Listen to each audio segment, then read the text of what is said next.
सुट्टीच्या दिवशी ना पाय आपोआप बाहेर पडतात. सकाळी सकाळी गेली होती दुकानात मोनॅको घ्यायला. सस्त्यावर काम भागवतो आपण. सुट्टी का आवडते माहिती आहे? माझ्या पिल्लूसोबत मला टाइम स्पेंड करायला मिळतो. दोघं पण मस्त रेडी झालो आणि स्कूलला जाण्यासाठी.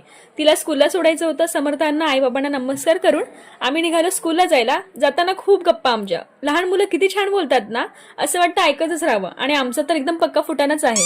घरी आल्यानंतर मस्त अंडा करी करायला घेतली. मम्मी गेली होती बाहेर, कारण की मी घरी असते तेव्हाच तिची बाहेरची कामं होतात त्यामुळे. आणि मी मस्त माझे जुने व्लॉग बघत माझे कामं आवरले.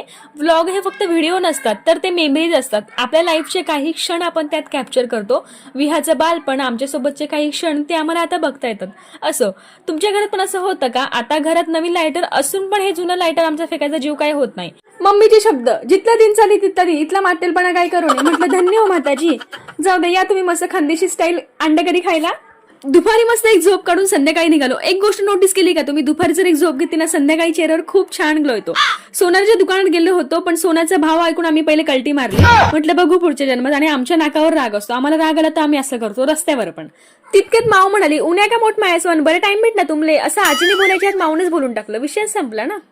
तिथे थोडा वेळ बसलो आणि घरी आलो. रात्रीच्या जेवणात असं सुकं सुकं होतं. दुपारचं थोडं भेळ बनवली होती. पप्पा म्हणे तुम्हीच खावा असं कल्लवल्ल. मग पप्पांना मस्त खोरमिरचीचं पाणी बनवलं. म्हणलं चाल द्या ते मस्त कालामोडी सण. भेटूया नेक्स्ट व्लॉग मध्ये. Bye bye.